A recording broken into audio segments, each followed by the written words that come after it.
Hello, hello, hello, Rock Solid Faith family. Thank you so much for joining us for our Bible in a Year reading plan. I am Shanique, and today we are going to be looking at Numbers chapter 19 to 21. Now, if you're new here, we are currently reading the Bible in a year from Genesis to Revelation, straight through. And if you'd like to join us, you can find that reading plan that we're currently using in the description box below. So once you navigate to our description, it will take you to our website where you can download that Bible in a Year reading plan for free. It comes with daily check boxes so you can tick off as you go along just to keep you on track with the daily readings. And if you're a new listener, I encourage you just to hit that notification bell and subscribe so that you'll be notified whenever we release a new video. And if you are a regular subscriber, thank you so much for subscribing and for joining us every single day, listening in and just spending time in God's Word. Thank you so much for joining us. We appreciate you and we are thankful for you. Now, for today's reading, we are reading Numbers chapter 19 to 21, and we'll be reading from the New American Standard Bible. All right, let's get started. Numbers 19 Ordinance of the Red Heifer. Then the Lord spoke to Moses and Aaron, saying, This is the statute of the law which the Lord has commanded, saying, Speak to the sons of Israel that they bring you an unblemished red heifer in which there is no defect and on which a yoke has never been mounted. And you shall give it to Eleazar the priest, and it shall be brought outside the camp and be slaughtered in his presence. And Eleazar the priest shall take some of its blood with his finger and sprinkle some of its blood toward the front of the tent of meeting 7 times. Then the heifer shall be burned in his sight. Its hide, its flesh, and its blood, with its refuse, shall be burned. And the priest shall take cedar wood, hyssop, and scarlet material, and throw it into the midst of the burning heifer. The priest shall then wash his clothes and bathe his body in water, and afterward come into the camp, but the priest will be unclean until evening. The one who burns the heifer shall also wash his clothes in water and bathe his body in water, and will be unclean until evening. Now a man who is clean shall gather up the ashes of the heifer and put them outside the camp in a clean place, and the congregation of the sons of Israel shall keep them for water to remove impurity. It is purification from sin.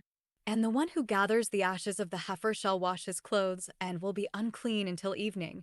And it shall be a permanent statute for the sons of Israel, and for the stranger who resides among them. The one who touches the dead body of any person will also be unclean for 7 days. That one shall purify himself with the water on the 3rd day and on the 7th day, and then he will be clean. But if he does not purify himself on the 3rd day and on the 7th day, he will not be clean. Anyone who touches a dead body, the body of a person who has died, and does not purify himself, defile the tabernacle of the Lord, and that person shall be cut off from Israel. Since the water for impurity was not sprinkled on him, he will be unclean. His uncleanness is still on him. This is the law when a person dies in a tent. Everyone who comes into the tent and everyone who is in the tent will be unclean for 7 days. And every open container, which has no cover tied down on it, will be unclean. Also, anyone who in the open field touches one who has been killed with a sword or one who has died naturally, or touches a human bone or a grave, will be unclean for 7 days. Then for the unclean person they shall take some of the ashes of the burnt purification from sin, and running water shall be added to them in a container. And a clean person shall take hyssop and dip it in the water, and sprinkle it on the tent, on all the furnishings, on the persons who were there, and on the one who touched the bone, or the one who was killed, or the one who died naturally, or the grave. Then the clean person shall sprinkle on the unclean on the 3rd day and on the 7th day, and on the 7th day he shall purify him, and he shall wash his clothes and bathe himself in water, and will be clean by evening. But the person who is unclean and does not purify himself, that person shall be cut off from the midst of the assembly, because he has defiled the sanctuary of the Lord. The water for impurity has not been sprinkled on him, so he is unclean. So it shall be a permanent statute for them. And the one who sprinkles the water for impurity shall wash his clothes, and the one who touches the water for impurity will be unclean until evening. Furthermore, Anything that the unclean person touches will be unclean, and the person who touches it will be unclean until evening. Numbers 20. Death of Miriam. Then the sons of Israel, the whole congregation, came to the wilderness of Zin in the first month, and the people stayed at Kadesh. Now Miriam died there and was buried there. There was no water for the congregation, and they assembled against Moses and Aaron. Then the people argued with Moses and spoke, saying, "If only we had perished when our brothers perished before the Lord. Why then have you brought the Lord's assembly into this wilderness, for us and our livestock to die here? Why did you make us come up from Egypt, to bring us into this wretched place? It is not a place of grain or figs or vines or pomegranates, nor is there water to drink." Then Moses and Aaron came in from the presence of the assembly to the entrance of the tent of meeting and fell on their faces. And the glory of the Lord appeared to them. Then the Lord spoke to Moses, saying, "The waters of Meribah, take the staff, and you and your brother Aaron assemble the congregation, and speak to the rock before their eyes, that it shall yield its water. So you shall bring water for them out of the rock, and have the congregation and their livestock drink." So Moses took the staff from before the Lord, just as he had commanded him, and Moses and Aaron summoned the assembly in front of the rock. And he said to them, "Listen now, you rebels, shall we bring water for you out of this rock?" Then Moses raised his hand and struck the rock twice with his staff, and water came out abundantly, and the congregation and their livestock drank. But the Lord said to Moses and Aaron, "Since you did not trust in me, to treat me as holy in the sight of the sons of Israel, for that reason you shall not bring this assembly into the land which I have given them." Those were called the waters of Meribah, because the sons of Israel argued with the Lord, and he proved himself holy among them. From Kadesh Moses then sent messengers to the king of Edom to say, "This is what your brother Israel has said. You know all the hardship that has overtaken us, that our fathers went down to Egypt, and we stayed in Egypt a long time. And the Egyptians treated us and our fathers badly. But when we cried out to the Lord, he heard our voice and sent an angel, and brought us out from Egypt. Now behold, we are at Kadesh, a town on the edge of your territory. Please let us pass through your land. We will not pass through field or vineyard. We will not even drink water from a well. We will go along the king's road, not turning to the right or left, until we pass through your territory." Edom, however, said to him, "You shall not pass through us, or I will come out with the sword against you." Again, the sons of Israel said to him, "We will go up by the road, and if I and my livestock do drink any of your water, then I will pay its price. Let me only pass through on my feet, nothing more." But he said, "You shall not pass through." And Edom came out against him with a heavy force and a strong hand. So Edom refused to allow Israel to pass through his territory. Then Israel turned away from him. Now when they set out from Kadesh, the sons of Israel, the whole congregation, came to Mount Hor. Death of Aaron. Then the Lord spoke to Moses and Aaron at Mount Hor by the border of the land of Edom, saying, "Aaron will be gathered to his people, for he shall not enter the land which I have given to the sons of Israel, because you rebelled against my command at the waters of Meribah. Take Aaron and his son Eleazar, and bring them up to Mount Hor. Then strip Aaron of his garments and put them on his son Eleazar. So Aaron will be gathered to his people and will die there." So Moses did just as the Lord had commanded, and they went up to Mount Hor in the sight of all the congregation. And after Moses stripped Aaron of his garments and put them on his son Eleazar, Aaron died there on the mountain top. Then Moses and Eleazar came down from the mountain.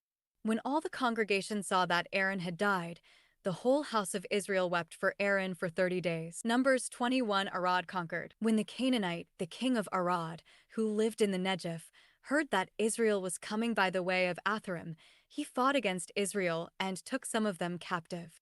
So Israel made a vow to the Lord and said, "If you will indeed hand over this people to me, then I will utterly destroy their cities." The Lord heard the voice of Israel and turned over the Canaanites. Then they utterly destroyed them and their cities.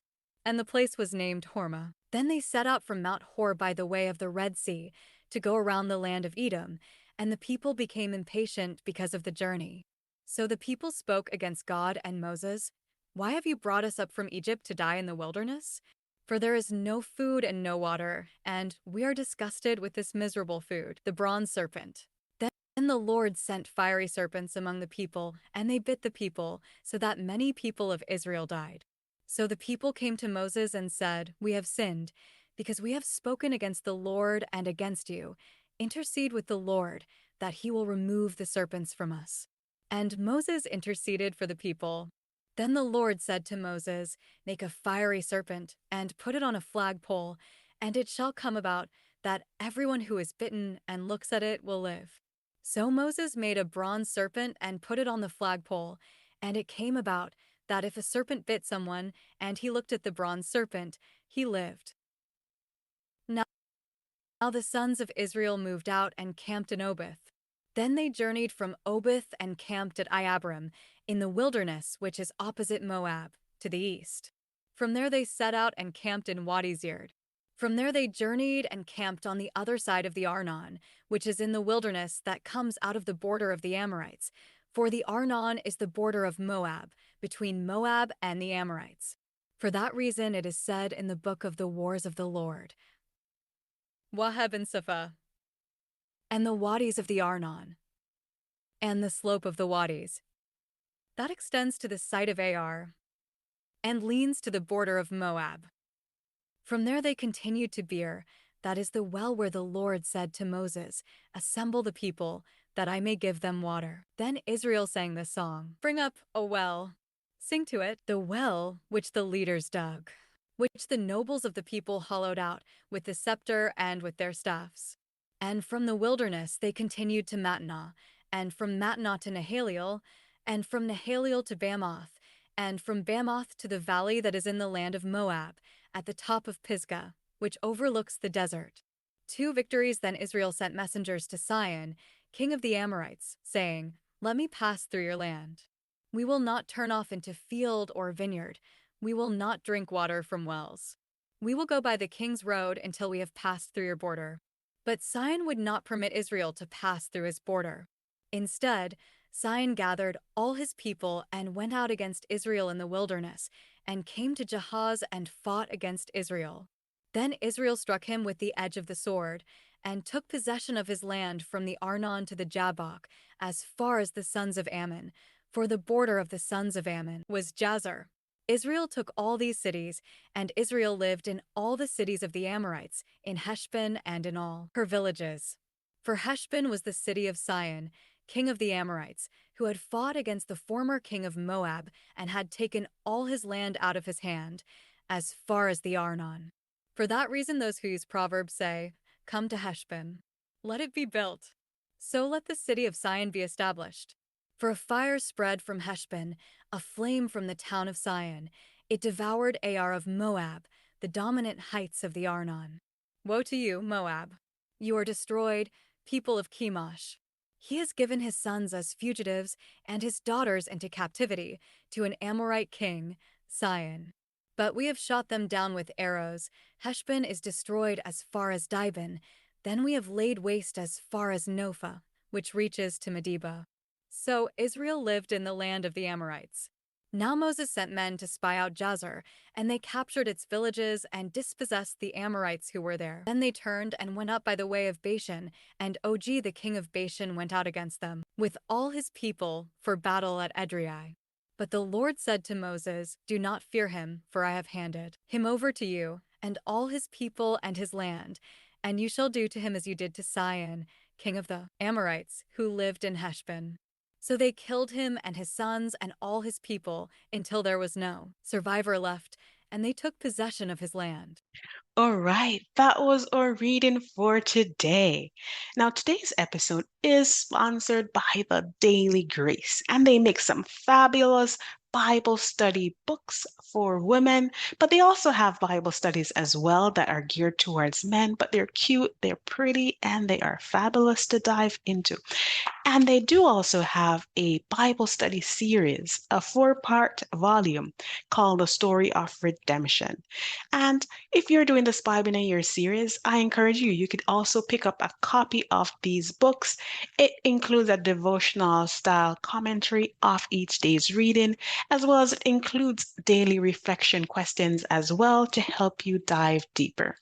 And if Genesis to Revelation isn't your thing, they do also have a chronological reading plan version as well as a New Testament version that reads the entire New Testament in a year. So if that's more your speed, you can also dive into that as well as their other fabulous Bible study resources. Right. So I just wanted to provide you a sample of what this looks like. So for the next few episodes, I'm going to be reading excerpts from these commentaries just to give an idea of what you can expect. But I encourage you just to pick up your own copy, and I'll have the link to that in the description box below. Right. Numbers chapter 19 to 21. Now, the laws for purity continue to set forth a reminder of our uncleanness due to sin and our need for the cleansing that can only come through Christ. Now, chapter 20 brings to us the death of Miriam and serves as a pivotal moment in the book when God commands Moses to speak to the rock so that it will bring forth water. Instead of obeying the command of God, Moses strikes the rock and God provides water for the people that day. But he also tells Moses that because of his disobedience, he would not be able to enter into the promised land. And the heaviness of that realization is difficult for us, but it should serve as a reminder of the weight and consequences of our sin. Aaron would die in the wilderness as well, and the people would weep over the loss. But God would continue to be faithful to his unfaithful people. He would lead them in battle, defeat their enemies, and provide a song in the wilderness for them. Look and live. This message rings out for us in chapter 21. The nation of Israel had just won a great military victory, and though they should have been praising and rejoicing, they were complaining again. God had given them victory in the battle and had provided for them, but they grew impatient that the situation is not what it expected it to be. So the Lord sends poisonous snakes, and soon the people are confessing their sins. In Numbers 21, verse 8 to 9, God gives Moses some particular instructions to lift up a bronze serpent on a pole so that those who have been bitten could look and live. We have no question about the meaning of this event, as Jesus tells us in John 3, verse 14 to 15. Just as the serpent was lifted up in the wilderness, Jesus would be lifted up to draw all men to himself and give everyone an opportunity to look and live. And just like the serpent in the wilderness, our healing and salvation come when we look to God in faith and live. Even in our rebellion and complaining, he made a way of redemption for us. Look to him and live. All right, that is our reading for today. Thank you so much for tuning in, for joining us in our Bible in a Year reading plan.